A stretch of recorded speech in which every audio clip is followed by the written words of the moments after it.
आपल्या पक्षाचे ज्येष्ठ पदाधिकारी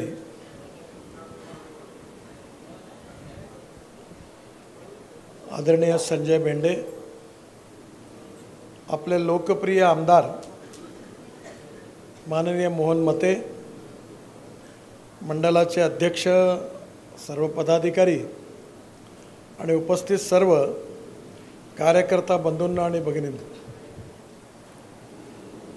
आपण सगळ्यांनी या निवडणुकीमध्ये आपल्या कामाला सुरुवात केलेली आहे आणि जो आता आत्मविश्वास मोहनजींनी व्यक्त केलेला आहे की आपल्या पक्षाचा विजय यावेळी 5 लाखापेक्षा जास्त मतांनी होईल, हा माझाही दृढ विश्वास आहे आणि तुम्ही हा निर्धार केलेला आहे, त्याबद्दल मी आपल्या सगळ्यांचं मनापासून अभिनंदन करतो आणि आपल्या सगळ्यांना शुभेच्छा देतो।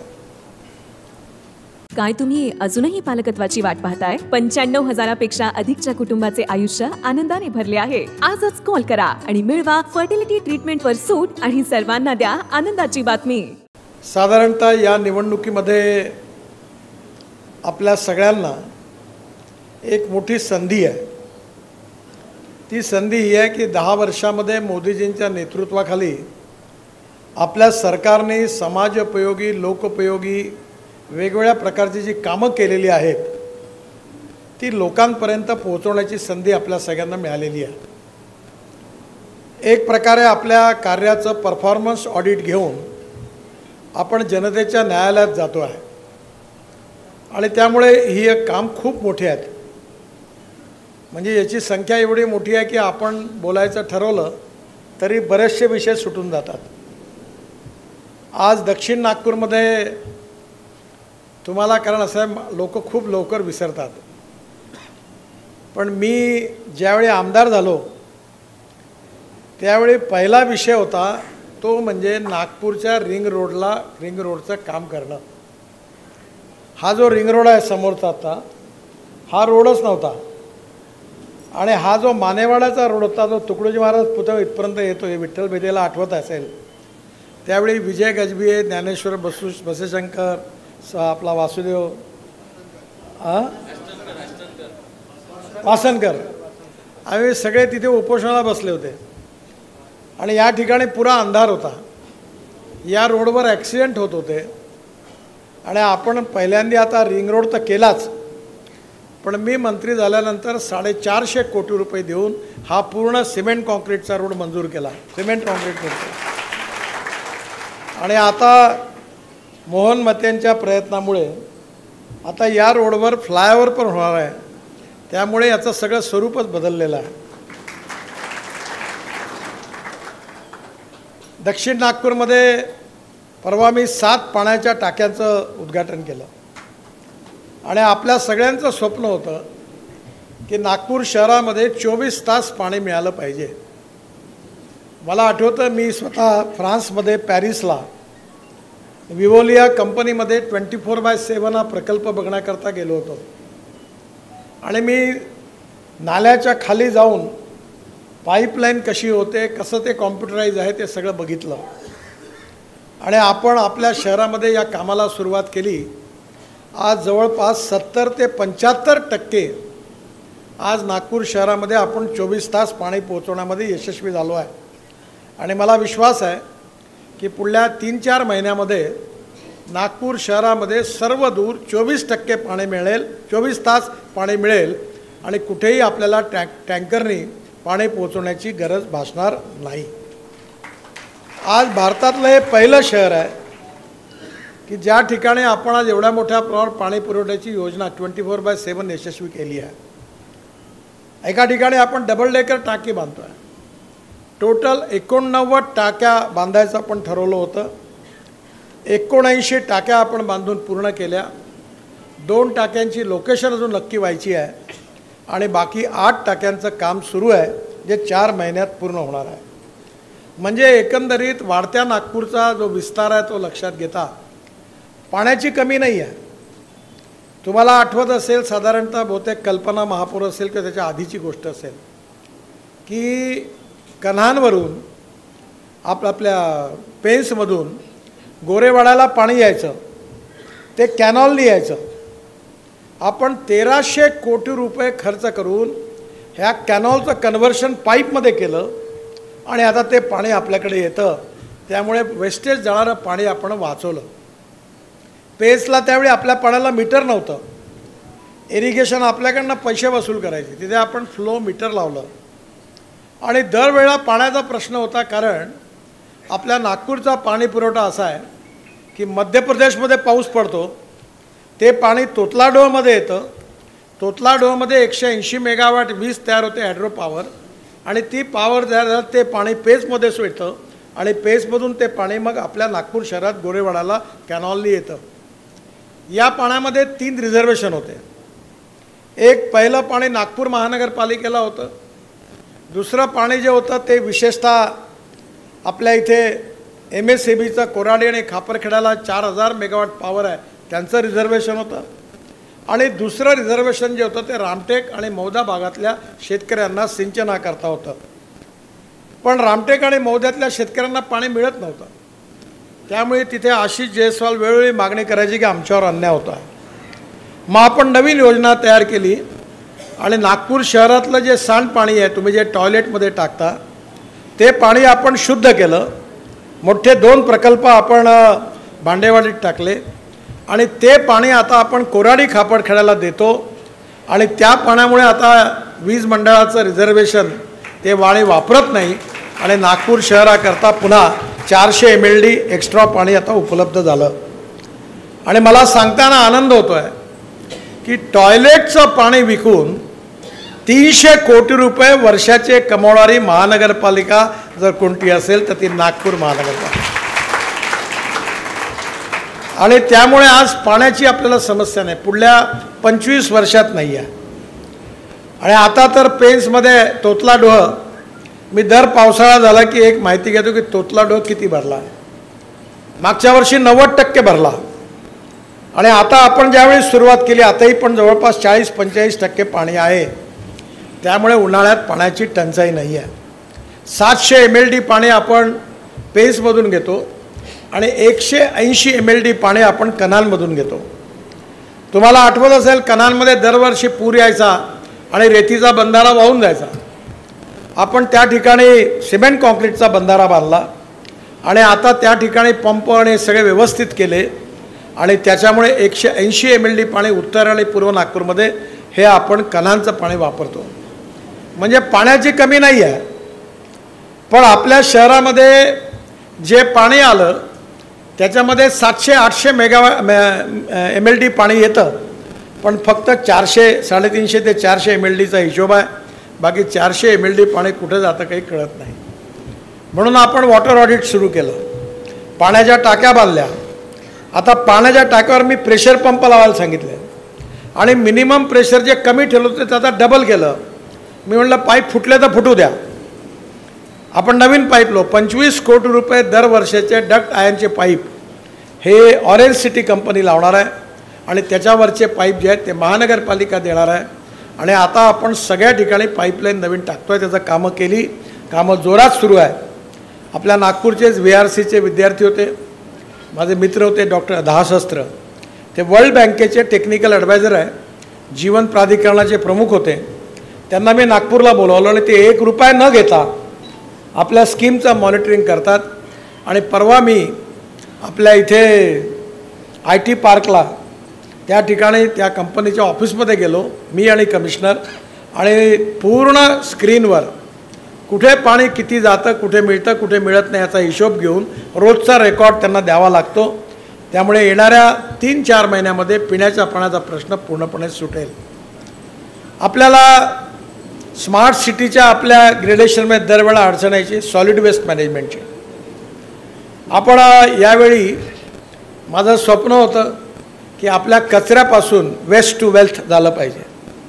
आपण टेंडर काढलं, नेदरलँडची कंपनी आली. पहिले आपण टनामागे 300-400 रुपये देत होतो, आता ते आपल्याला पैसे देणार आहे.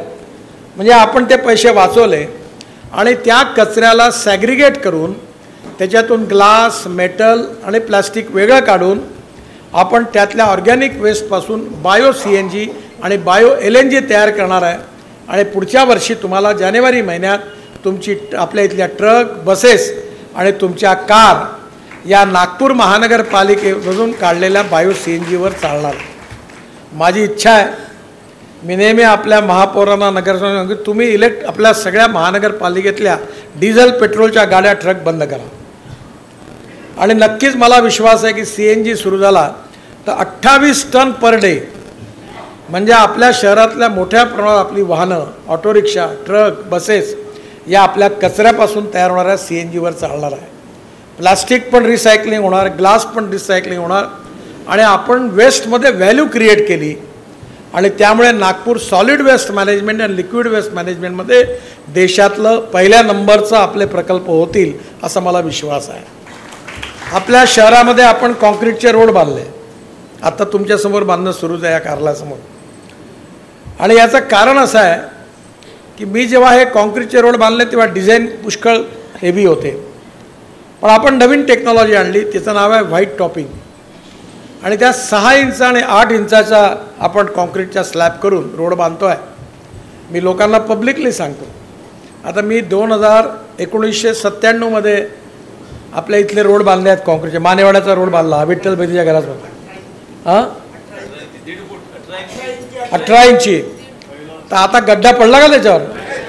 मी तुम्हाला सांगतो, हे विठ्ठलराव बेदे जिवंत आहे तोपर्यंत, यांचा मुलगा जिवंत आहे तोपर्यंत आणि त्याचे नातू जिवंत आहे तोपर्यंत या रस्त्यावर गड्डा पडणार नाही. आता हे चांगलं झालं, पण काही कॉन्ट्रॅक्टर, ठेकेदार, नगरसेवक माझ्यावर नाराज होतात. ते म्हणतात काही कामच राहत नाही कॉर्पोरेशनमध्ये. आणि पूर्ण शहर आता आपण कॉन्क्रिटीकरण केलं. NITच्या आणि महानगरच्या पालिकेच्या माध्यमातून देवेंद्रजींनी पैसे दिले आणि आता आतलेही रोड आपण घेतले. माझ्या काळामध्ये या 10 वर्षामध्ये 1 लाख कोटी रुपयाची कामं आपण केली. 1 लाख कोटी. आपली मेट्रो जी आहे ती 17,000 कोटी रुपयाची आहे. आज आपण मेट्रो जी आहे ती इकडे बुटीबोरीपर्यंत चालली आहे, काम सुरू झालं. तिकडे कन्हानच्या नदी क्रॉस करत नव्हती. मी आत्ता महिन्याभरापूर्वी मेट्रोची मीटिंग घेतली आणि सांगितलं कन्हान शहरात जा, 150 कोटी रुपये मंजूर केले, कन्हानमध्ये जाणार, तिकडे हिंगण्यापर्यंत जाणार. आणि विशेषतः पूर्व नागपूरमध्ये पारडीच्या पलीकडे आता अजून जवळपास 3-4 किलोमीटर तिकडे इंडस्ट्रियल एरिया जो आहे तिथपर्यंत आपले मेट्रो जाणार. म्हणजे आता आपली मेट्रो जी आहे ती खऱ्या अर्थाने तुम्हाला अतिशय कमी पैशात किती उत्तम क्वालिटीची मेट्रो आहे आपण बघा. आज आपल्याला तिकीट रेट पण कमी केले आहे. मी परवा मेट्रोला बोलावलं, म्हटलं तुमचे तिकीट रेट तुम्ही फार जास्त वाढवलं, कमी करा. आणि आता मेट्रोच्या स्टेशनजवळ आपण पार्किंग प्लेसेस तयार करतो आहे. पारडीच्या स्टेशनला जोडून मी जवळपास 150 कोटीचं मार्केट NHAच्या पैशातून करतो आहे. आणि त्या ठिकाणी 400 गाड्या आणि 800 स्कूटरचं पार्किंग करणार आहे. म्हणजे पारडी भागातून बुटीबोरीला किंवा मिहानमध्ये नोकरी करायला जाणारे जे इंजिनियर्स मुलं आहेत ते आपली स्कूटर ठेवतील आणि डायरेक्ट जातील. म्हणजे त्यांना आता मेट्रोने जाण्याची सोय निर्माण होणार आहे. विशेषतः आपल्या सगळ्यांना माहिती आहे की पहिल्यांदी 0 मैलवर आपण 20 मजली स्टेशन बांधतो आहे. 20 मजली. तुम्ही बघितला, कधी ऐकला की स्टेशन कधी 20 मजली आहे म्हणून? त्या ठिकाणी इमारत खालची उभी झाली तर 4 मजले तयार झाले आहे. आता हे पुढे 20 मजली होणार. आणि मी तर माझ्या डोक्यामध्ये होतं की ते जे अजब बंगल्याच्या समोर जी रिकामी जागा आहे तिथे एक पार्किंग करायचं आणि त्या बिल्डिंगवरून वरतून हवेतून एक त्याला ब्रिज करायचा, म्हणजे गाडी तिकडे पार्क करतील आणि इकडे येतील आणि नागपूरचं बिझनेस इकॉनॉमिक सेंटर ती बिल्डिंग बनेल. फ्रेंच आर्किटेक्टने डिझाईन केलेलं आहे. जेव्हा स्टेशन सुंदर होईल तेव्हा तुम्हाला लक्षात. आणि त्या चौकाला 0 मैलला चांगलं करायला आता टेकडीच्या रोडनी आपण टनेलचं काम सुरू केलं आहे. म्हणजे आपण डायरेक्ट सायन्स कॉलेजकडे तिकडे निघू आणि इकडनं आपण सदरकडे जायला जे आपण कॉटन मार्केटकडनं निघणार आहोत टनेलमधून त्यांना लगेच जाता येईल. मी कुठे थांबायची गरज नाही. आज आपल्याकडे किती फ्लायओव्हर झाले, किती ROB झाले, किती RUB झाले. परवा मी शांतीनगरमध्ये गेलो होतो, तिथं RUB झाला. पलीकडे गेलो, मोठा ब्रिज तयार झाला असं पाहावं लागतो. Railway ROB. एक उत्तर नागपूरच्या रिंग रोडला उतरला, वरतून चालला तिकडे कळमण्याकडे. म्हणजे शेवटी मी कृष्णा खोपड्यांना एवढंच म्हटलं, आता एकच टनेल बाकी राहिली आहे हां साहेब कोणती म्हणे, म्हणजे तुमच्या घरापासून खोदायचं नेहरू पुतळ्यापासून आणि एअरपोर्टला पोचवायचं. सगळ्या पूर्व नागपूरमध्ये एक जागा नाही सोडली त्याने. मला सांगायलाही बरं वाटत नाही, रेकॉर्ड झालं तर मी अडचणीत येईल. नागपूर शहरात सेंट्रल रोड फंडमधून मी 4,000 कोटी रुपयाची कामं केली. 4,000. पण आता एक चांगलं झालं, आता माझ्याकडे कोणी येतच नाही, कारण कामं सगळे होऊन गेली. कमाल टॉकीज चौकात आपण मोठं मार्केट बांधतो आहे आणि तिथून पूल सुरू होणार. आणि तो पूल आता हे सगळे आले ते माझ्याकडे, मोहननी पण सगळ्यांना सांगितलं, तो पूल आता पलीकडे कोणतं मंदिर तुमचं दिगोरे समोर उतरवणार आहे. आणि हा पूल तर असा आहे की तुम्ही उमरेडवरून चढल्यावरती तर 5-6 मिनटाच्या आत तुम्ही तिकडे डायरेक्ट कमाल टॉकीज चौकात उतरा. म्हणजे आपला रिंग रोड झाला, आपल्या इथले पुलं झाली. आपण पहिल्यांदा एक रेकॉर्ड केला की खाली रोड, वरती ब्रिज, वरती मेट्रो. मी माझ्या काळात या माझ्या डिपार्टमेंट 7 वर्ल्ड रेकॉर्ड झालेत, 7 वर्ल्ड रेकॉर्ड. त्यामुळे आज मला आनंद आहे की नागपुरात हा पहिला प्रयोग झाला. आज नागपूर चौफेर वाढत आहे. आपण मिहानमध्ये खूप डेव्हलपमेंट केली. आज मिहान हे खऱ्या अर्थाने ॲव्हिएशन हब झाला आहे. तुम्हाला माहीत आहे राफेल नावाचं फायटर जेट जे आपण फ्रान्सकडनं घेतलं आहे ते नागपुरात बनत आहे. पूर्ण 250 फायटर जेट बनवून झाले आहे. आता फॉल्कन नावाचं विमान ज्यात 12-13 सीटरचं आहे ते नागपुरात बनत आहे. ते जगात इथून जाणार आहे. आणि एअरबस आणि बोईंग कंपनीचे 1200 पार्ट टाल नावाच्या कंपनीत बनतात आहेत. आपल्याकडे MRO आला आहे. MRO म्हणजे जसं गाडी आपल्या मोटरचं सर्व्हिस स्टेशन असतं मेंटेनन्सचं, तसं विमानाचं सर्व्हिस स्टेशन मेंटेनन्सचं म्हणजे MRO. रोज नागपूरला काल मी विमानावर पाहिलं तर इंडिगोचे 7 विमानं लाईनीत उभे होते. आता एअर इंडियाचं MRO आहे, ज्याकडे दुसरं प्रायव्हेटचं MRO आहे. आज भारतातली सगळी हजारो विमानं मेंटेनन्स करता आणि सर्व्हिसिंग करता नागपूरला येणार आहे आणि ॲव्हिएशन इंजिनिअरिंगमध्ये मोठं काम मिळणार आहे. आपल्या इथे आपण आता डिफेन्सच्या क्षेत्रात एक मोठी कंपनी आहे, नाव नाही घेत, ते काल माझ्याकडे आले होते, नागपूरची आहे. त्यांनी सांगितलं मी ड्रोनवर मिसाईल टाकून जे काम सुरू करतो आहे, मला 10,000 ॲव्हिएशन आणि ॲरोनॉटिक्समधले इंजिनियर पाहिजे आहे. मी लगेच नागपूरच्या 3-4 इंजिनिअरिंग कॉलेजला फोन केला की हे सुरू करा. त्यांना मी म्हटलं तुम्हीच इंजिनिअरिंग कॉलेज सुरू करा, नाही तर म्हणजे या 10,000 मुलांना, आपल्याच मुलांना इथे नोकरी मिळेल. आज मिहानमध्ये 68,000 नागपूरच्या मुलामुलींना, शहर, नागपूर जिल्हा इथल्या मुलांना रोजगार मिळाला आहे. आणि मी तुम्हाला गॅरंटी सांगतो की 1 वर्षाच्या आत मिहानमध्ये 1 लाख तरुण मुलांना रोजगार मिळेल. 1 लाख. आज आपण एम्स उघडलं, IIM उघडलं. IIM बघितलं का तुम्ही? मला माहिती नाही. भारतातलं सगळ्यात सुंदर IIM म्हणून त्याचा उल्लेख आहे. आपण टेक महिंद्राचे अध्यक्ष होते गुरुनानी, त्यांना मी अध्यक्ष केलं. एक आर्किटेक्टची स्पर्धा घेतली आणि एवढं सुंदर झालं की आता देशभराचे IIM वाले इथे बघायला येतात. बाजूला एम्स 1000 बेडचं निघालं. आज आपल्या इथे मोठमोठ्या कंपन्या आल्यात, ITच्या कंपन्या आल्या आहेत, वेगवेगळ्या कंपन्या आलेल्या आहेत आणि रोजगाराची निर्मिती झाली आहे. आज मिहानच्या जागा हळूहळू संपत आलेल्या आहेत. आणि आज कालच आम्ही भूमिपूजन केलं. खापरीचा पूल अर्धा कापणार आहे आणि सरळ पूल करून आपण जामठ्याच्या आधी तो उतरणार आहे. म्हणजे एक प्रकारे आता वर्धा रोडला एक खालून आपण 8 लेनचं करणार आहे आणि सर्व्हिस लेनसहित, आणि वरतून पुलाच्या पुन्हा 6 लेन राहणार आहे. त्यामुळे डायरेक्ट इथून निघालं तर 7 मिनटात बुटीबोरीच्या पलीकडे निघू. म्हणजे नागपूर शहराचा ज्या ज्या भागात विकास होतो आहे ते सगळे रस्ते चांगले झाले.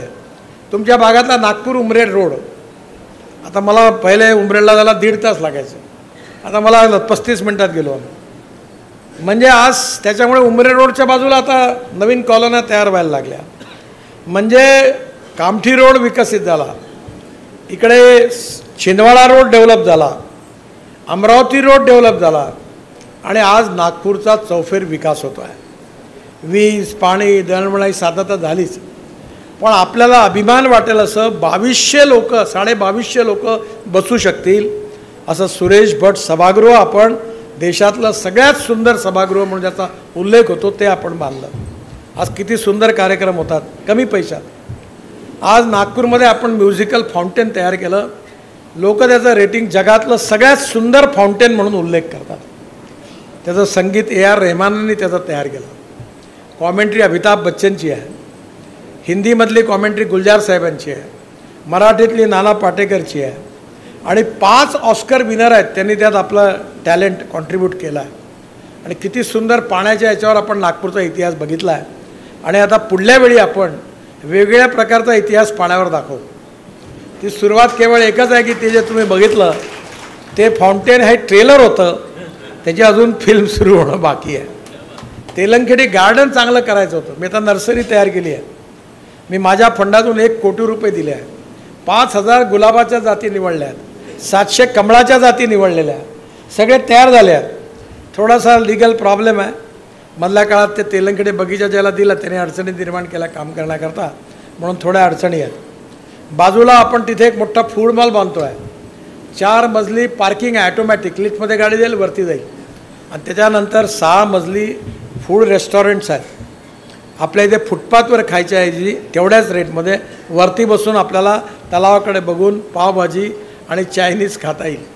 आणि शेवटच्या मजल्यावर 4 मल्टिप्लेक्स आहे. आणि मग शेवटच्या त्याच्यावरती रिव्हॉल्विंग रेस्टॉरंट आहे. आणि ते रेस्टॉरंट फिरेल आणि तुम्ही तिथे जेवण करू शकाल. म्हणजे सर्व बाबतीत आता अजनी स्टेशनचं काम सुरू झालं. तिकडे आपल्या नवीन स्टेशनचं काम सुरू. स्टेशन आपले 5 स्टार स्टेशन बनवून झाले. म्हणजे काही तर अशी कामं आहे की ज्याला आपल्याला भूमिपूजनाकरता वेळ मिळाला नाही. आता आपण लॉजिस्टिक पार्क शहरातले जे फूड कॉर्पोरेशनचे गोडाऊन्स आहेत सगळे आता आपण मी इथे समुद्र आणला आपण सिंधीपर्यंत. ड्रायपोर्ट तयार झालं. आता मुंबईत जायची गरज नाही. त्याच्या बाजूला 1200 कोटी देवेंद्रजी दिले. त्याचे लॉजिस्टिक कॅपिटल आपण नागपूरला बनवणार आहोत. Orange capital, logistic capital, aviation hub, medical hub आणि टायगर कॅपिटल ही नागपूरची वैशिष्ट्य आहेत. त्यामुळे येणाऱ्या काळात नागपूरचा जो चौफेर विकास झाला, या विकासामुळे आज लोकांच्या मनात पूर्णपणे समाधान आहे. बरंच काही सांगता येण्यासारखं, पण मी काही त्यात आता वेळ घालवत नाही. त्याची आपण एक छोटी फिल्म तयार करू आणि आपलं केलेली कामं आपण आपल्या सगळ्यांना देऊ. माझी आपल्याला विनंती अशी आहे की मागच्या वेळी आपल्या दक्षिण नागपूरमध्ये आता यावेळी 21,040 नवीन मतदार झालेले आहेत, तरुण. आणि बऱ्याच मतदारांचे काही गेले मेले, काही घर सोडून गेले. आपल्याला निवडणुकीच्या दिवशी अन्वे लोक नाराज होतात, आमचं नावच नाही. म्हणून अजूनही आपण किती तारखेपर्यंत दिवे फॉर्म भरेपर्यंत आपण फॉर्म भरू शकतो. त्यामुळे पहिलं काम आहे की आपल्या घरात, आपल्या कार्यालयात तुम्ही आपल्या घरी एक लॅपटॉपवर आपले सगळी लिस्ट अपलोड करा आणि डाउनलोड करा. आणि तुम्ही एक काम करा की सगळ्या लोकांना बोलवा, तुमचं नाव आहे की नाही व्हेरीफाय करा. एक बोर्ड लावा आणि ज्यांची नावं नसतील त्यांचे फॉर्म भरा. तर कमीत कमी या निमित्ताने 25-30 हजार वोटर आपण अजून वाढवू. ते जर वाढलं तर आपल्याला नक्की याचा फायदा होईल. मागच्या वेळी 54% मतदान झालं होतं. यावेळी पहिलं टार्गेट आहे की आपल्याला 75% मतदान करायचं आहे. घराघरातून आपण लोकांकडे जातो. सकाळी म्हणतात नाश्ता करून मग येतो. मग नाश्ता झाल्यावर थोडं थंड होतं म्हणतात जेवण करून येतो. मग आराम करून येतो. 5 वाजतात आणि मत राहून जातं. त्यामुळे सकाळी पहिल्या 3 घंट्यामध्ये आपलं आणि जनतेचं मतदान लाईन लावून आपण करून घ्यायचं. आणि त्यानंतर जी लिस्ट आहे त्यात ज्यांचं मतदान नाही झालं त्यांचे मोबाईल फोन तुमच्याजवळ असतील, त्यांना फोन करा, घराच्या बाहेर काढा. आणि जे सिनियर सिटीजन आहे त्याची गव्हर्नमेंटमध्ये प्रोव्हिजन आहे की आता त्यांनी त्यांच्या घरी जाऊन मतदान करता येईल अशी व्यवस्था केली आहे. पण माझी तुम्हाला विनंती आहे की आपण ऑटो रिक्षा किंवा कारमध्ये त्यांना बसवून त्यांना मतदानाकरता नेऊ आणि मतदान झाल्यावर त्यांना पोचवून देऊ. आणि प्रत्येक बूथवर जी जबाबदारी तुमच्याकडे आहे त्याच्यावर माझी तुम्हाला विनंती आहे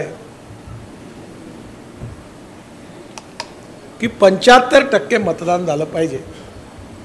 आणि त्याकरता आज तुम्ही उद्यापासून ज्यांची नावं सुटली आहेत किंवा तरुण मुलं असतील जी मतं राहिली आहेत ती रजिस्टर करून घ्या.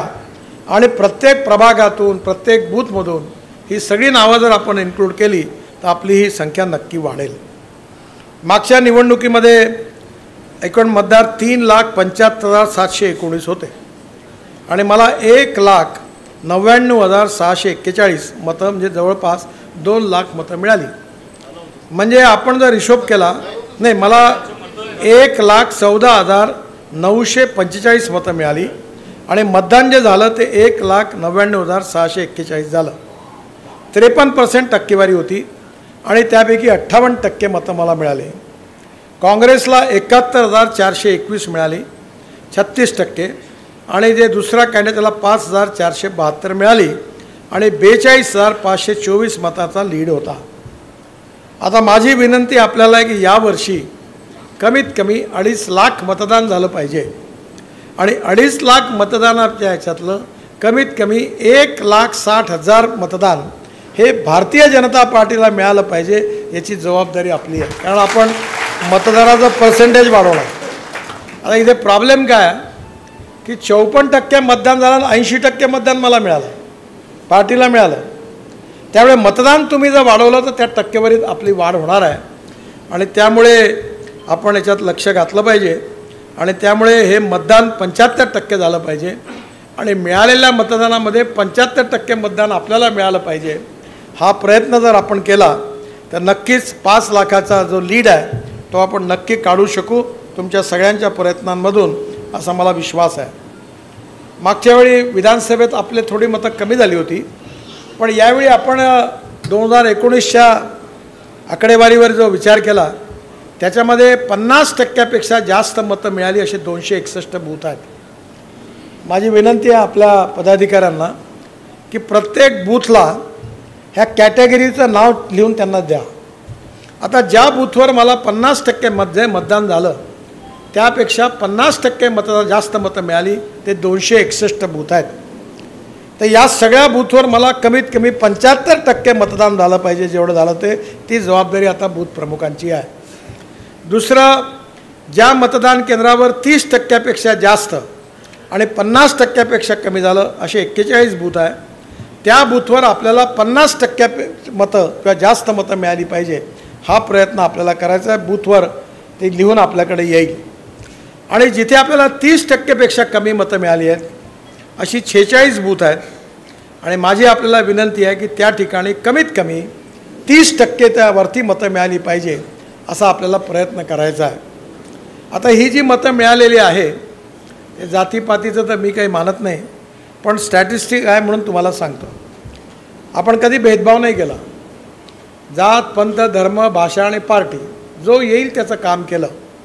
कोणाला जात विचारलं नाही, कोणाला पार्टी विचारलं नाही, कोणाला पंथ धर्म विचारला नाही, कोणाला मला ते बिलकुल पटतही नाही. मी मोहन मते या मताच्या आहोत की जातीपातीच्या संघटना पार्टीत उघडू नका. मी उघडून चुकलो भाऊ, बराच अनुभव घेतला, पण आता अजून असं नवीन नवीन लोक येतात, त्यांना पुन्हा पुन्हा अनुभव येतो, मग अनुभव आल्यावर मग सुधारतात, पुन्हा नवीन येतात, पुन्हा करतात.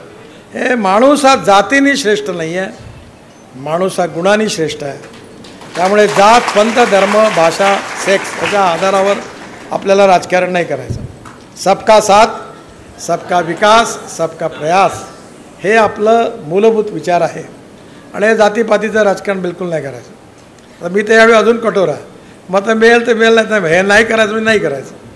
इलेक्शन मॅनेजमेंट नाही करायचं, बिलकुल नाही करायचं. कारण आपण जेव्हा करतो तेव्हा आपला प्रमुख कार्यकर्ताच बिघडून जातो. तो वर्षभर बरोबर पुरवून आपला हे धंदा आपल्याला करायचा नाही. पैसे वाटायचे नाही, इलेक्शन मॅनेजमेंट करायची नाही. Heart to heart and man to man लोकांकडे जायचं आहे. जेवणाचे कार्यक्रम, नाश्त्याचे कार्यक्रम किती करा.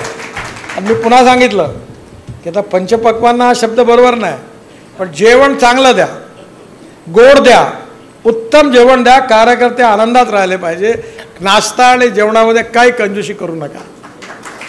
आता ज्या ठिकाणी लोक नॉनव्हेज खातात त्यांना नॉनव्हेज द्या, त्यालाही हरकत नाही. आमच्या तिकडे गोळीबार चौकात रस्साच पाहिजे म्हणते.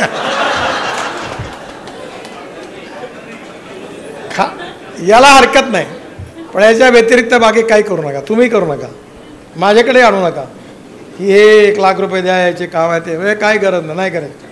या भानगडीत नाही पडायचं.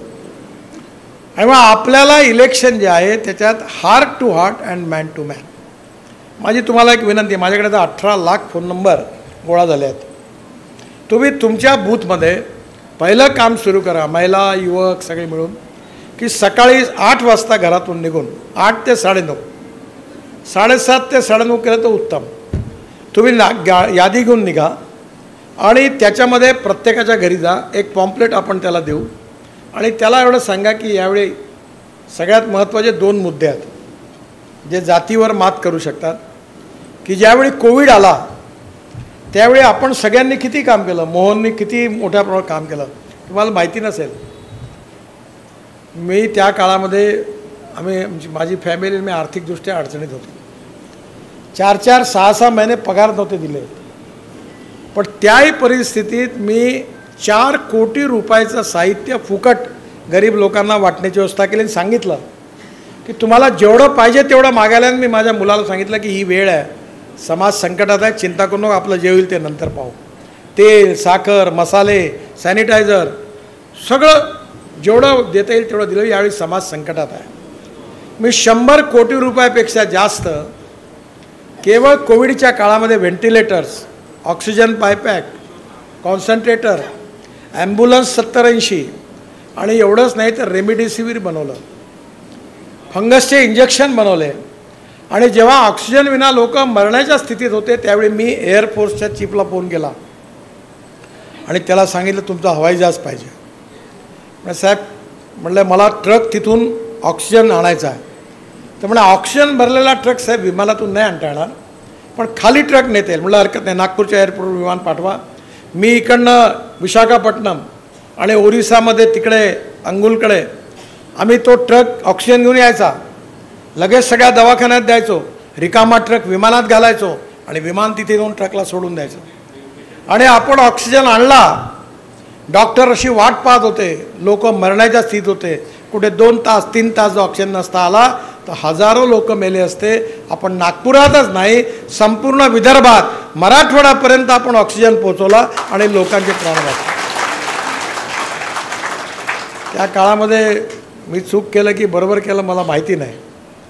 पण एक दिवस माझा मित्र शाळेतला गेला आणि मला खूप वाईट वाटलं. तर मी सांगितलं मला फोटोही नाही काढायचा, नावही नाही लिहायचं. जेव्हा व्हेंटिलेटर मागायला माझ्याकडे लोक यायचे म्हणून मी एका अटीवर मी फोटो नाही काढायचा, मला लई प्रचार करायचा. या परिस्थितीमध्ये याचं श्रेय मला नाही घ्यायचं. आपल्या इथले डॉक्टर मुकेवार म्हणून मोठे डॉक्टर आहेत, ते माझ्याकडे आले, टोपी घालून ऑपरेशन थिएटरमध्ये धावत आले आणि मला म्हणाले की तुम्ही मला साहेब माझ्याकडे पेशंट सिरियस आहे, व्हेंटिलेटर नाही आहे. एक व्हेंटिलेटर 7 लाख रुपयाचा आहे. मी 500 व्हेंटिलेटर आणले होते आणि मी माझ्या डोक्यातून ते व्हेंटिलेटर 49,000 एक आणलं होतं.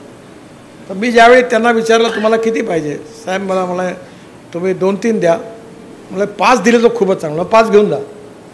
व्हेंटिलेटर दिल्यावर त्यांनी मला प्रश्न विचारला, साहेब याचे पैसे किती झाले. म्हणलं मी काय दुकान उघडलं का, पैसे काहीच नाही, फक्त एकच फी तुमच्याकडनं पाहिजे. म्हणे काय, म्हणजे तुमच्याकडे कोणी गरीब माणूस आला तर माझी आठवण ठेवा, त्याला पैसे मागू नका, त्याची ट्रीटमेंट करा, त्याची ट्रीटमेंट तुम्ही केली तर मला मिळाल. आणि आपण नागपुरातल्या कित्येक डॉक्टरांना सगळ्यांना व्हेंटिलेटर दिले. फंगसचे इंजेक्शन आपल्या अनेक फार्मसीवाल्यांनी घेऊन ठेवले 12,000 रुपयात एक. मी म्हटलं दयाशंकर तिवारी, मी त्या वर्धेत एका फॅक्टरीला लायसन मिळवून दिलं, दिल्लीत गेलो, ते कठीण आहे लायसन मिळणं, लायसन मिळवलं, ते ट्रायल केली, हैदराबादच्या कंपनीचं पेटंट होतं त्यांना बोललो आणि आपण इंजेक्शन तयार केले रेमडेसिवीर. आणि पूर्ण ज्यांनी ब्लॅक मार्केट करायला ठेवले होते त्यांनी बाहेर काढले, विकून टाकले. पूर्ण नागपुरात सरप्लस. पुण्यात पाठवले, मराठवाड्यात पाठवले, बनारसला पाठवले, देशात पाठवले. एक दिवस डॉक्टर आपले काय नाव यांचं, कापरे, मोठे डॉक्टर आहे नाक आणि कान याचे, तर ते एक दिवस डोळ्यात पाडून मला म्हणाले की फंगस होऊन आला सगळ्यांना आणि इंजेक्शन नाही आहे. आणि त्यांच्या डोळ्यात पाणी होतं, कसं होईल आता. त्यावेळी 15-20 डॉक्टर त्यांच्या ह्याच्यातले आले, मला त्याच्यावर काहीतरी करा. म्हणून मी बघतो फंगसचे इंजेक्शन्स, त्याच्या परवानग्या आणल्या, ते बनवलं. अनेक लोकांचे कोविडमध्ये डोळे गेले असते, पण ते फंगसचं इंजेक्शन मिळालं म्हणून त्यांचे डोळे वाचले, ते देखील आपण तयार करू. आणि हे काम करताना जात पंथ धर्म भाषा पार्टी कशाचा विचार केला नाही. आपण सगळ्या समाजाच्या मागे उभं राहिलो. त्यामुळे जे लोक आपल्याला मतं देणार किंवा ते तर उत्तमच आहे, तिथे संख्या वाढवू, पण जे देणार नाही त्यांच्यामध्ये हा मुद्दा भयंकर त्यांच्या भावनेला भिडलेला आहे. ते कन्व्हिन्स आहे की कोविडच्या काळात आमचं प्राण यांनी वाचवले, आणि त्यामुळे आपण लोकप्रतिनिधी म्हणून आपल्या जबाबदारीचं जे प्रामाणिकपणे त्यावेळी पालन केलं त्याचा नक्की फायदा होईल. कित्येक दिव्यांगांना, ही संख्या मोठी आहे. मी कालच परवा मला खूप आनंद झाला. मी 87 ट्रायसिकल इलेक्ट्रिकवर चालणाऱ्या दिव्यांगांना दिल्या. योगाने त्या टोपी घातलेले मुस्लिम पण होते, पण त्यांना दिल्यानंतर त्यांच्या चेहऱ्यावरचा आनंद मी बघितला. मला खूप बरं वाटलं. आणि एवढंच नाही तर मी कमीत कमी 300-350 लोकांना आपण पाय लावून दिले. जर्मनीचे ते फुटबॉल खेळायला लागले, बुलेटवर चालायला लागले. परवाही पण काही लोकांना पाय लावले. आता गाडी आणली आपण, ती गाडी जाते, पाय बनवते आणि लावून देते. आपण आपल्याकडे 5 ॲम्ब्युलन्स आहेत. 1 लाख लोकांचे डोळे तपासले आपण. त्यांना 1 लाखापेक्षा जास्त लोकांना चष्मे दिले.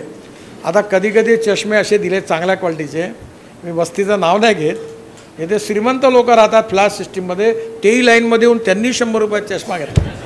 तर आपले कार्यकर्ते नाराज झाले. मी म्हटलं जाऊ द्या. कानाला ऐकू येत नव्हतं. 15,000 रुपयाचं बेस्ट क्वालिटीचं डिजिटल मशीन आपण आणलं. अनेक लोकांना ऐकायला लागलं. एक सुनबाई म्हणाली आता आमच्या सासूबाई जास्तच ऐकायला लागल्या. म्हणजे दिव्यांग असेल. आता दिव्यांग पार्क बनला, तुम्ही एकदा बघायला जा. 7 प्रकारच्या पॅथी आहे तिथे. टच थेरपी आहे, साऊंड थेरपी आहे, वॉटर थेरपी आहे. दिव्यांगांकरता देशातला सगळ्यात सुंदर पार्क आपण बांधला.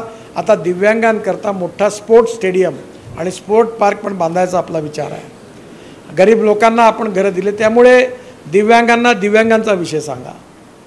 जे विशेषतः आपले विरोधक असतील त्यांना जात पात पंथ धर्म भाषा न बघता कोविडच्या काळात आपण ज्यांची सेवा केली तो विषय सांगा. माणूस पाहून आपला विषय सांगा. आणि त्यामुळे नक्कीच आपल्याला आपल्या विचाराच्या विरुद्ध असणारे आणि आपल्या पक्षाच्या विरुद्ध असणाऱ्या लोकांचं मत मिळवणं हे तुमचं सगळ्यात मोठं कौशल्य आहे. नाही तर हे जा, मी निघालो मोहनमतेकडे गेलो, मोहनमतेने मिळून गजाननकडे गेलो, गजाननकडून विठ्ठलकडे गेलो, दोघांनी मिळून चिवडा खाल्ला, मग आम्ही चहा पिलो, मग आम्ही आलो अगले बार नितीन गडकरी आम्हाला घरी गेलो. असं उपयोग नाही काय. हे करा, पण आता तुम्ही तुमच्या बूथवर अशी नावाची यादी तयार करा की आपले कोण नाही आहे. माझ्याकडे एक विधानसभेत उमेदवार उभे होते काँग्रेसचे, त्यांना 78,000 मतं पडली. ते काल आले ते परवा. मला तुमचं डायरेक्ट काम करायचं आहे म्हणे. म्हटलं तुझं करिअर खराब होईल, कशाला काम करतो तू, आम्ही तुला तिकीट नाही देऊ शकणार. नाही, माझ्या मुलांनी मला सांगितलं की बाबा यावर्षी याद रखा म्हणे तुम्ही काँग्रेसचं काम, आपल्याला नितीन भाऊचं काम करायचं आणि मलाही तुमचं काम करायचं आहे. तुम्ही एवढ्या लोकांची मदत केली, कॅन्सर हार्टवाल्यांची. मी 40 ते 45,000 हार्टचे ऑपरेशन करून दिले. त्यांचेच मतं घेतले तर 1 लाख होतील परिवारात. त्यामुळे येणाऱ्या काळामध्ये आपण 40,000 लोकांना दिलेले आहेत. आपल्या दिव्यांगांना कोणाला काठी दिली, कोणाला चष्मा दिला, कोणाला निरनिराळ्या प्रकारच्या वस्तू दिल्या. त्यामुळे या प्रत्येकाच्या मनात आपल्याबद्दल पॉझिटिव्हिटी आहे, सहानुभूती आहे.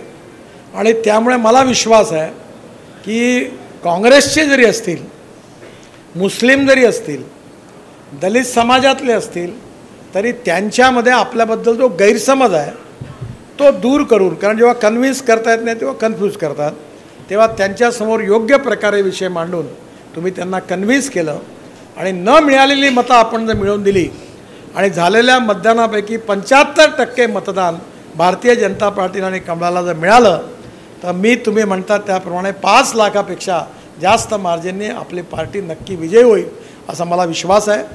आणि आपली सगळ्यात मोठी ताकद आपले कार्यकर्ते हीच ताकद आहे. मी नेहमी एक उदाहरण सांगतो की मंत्री माजी मंत्री होतो, आमदार माजी आमदार होतो, खासदार माजी खासदार होतो, पण कार्यकर्ता हा कधी माजी कार्यकर्ता होत नाही. आपल्या आयुष्यामध्ये आपण कार्यकर्ते हा आपला सगळ्यात मोठा बहुमान आहे. आणि मग ही पार्टी वाढली कोणामुळे? कार्यकर्त्यामुळे वाढली.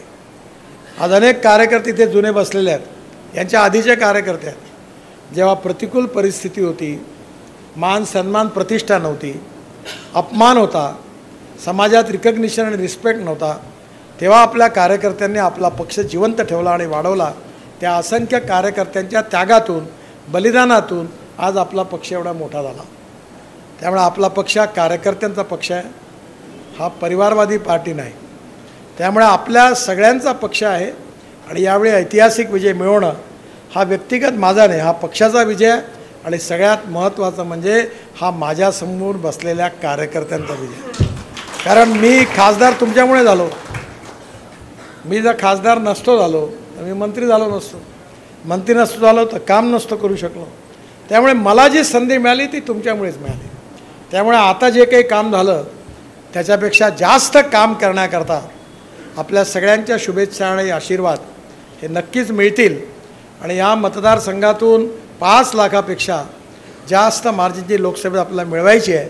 त्यात इथली पण 75% मतदान जे होईल त्यापैकी आपल्याला मिळेल आणि आपण नक्की विजय होऊ असा विश्वास व्यक्त करून मी माझं बोलणं संपवतो. धन्यवाद.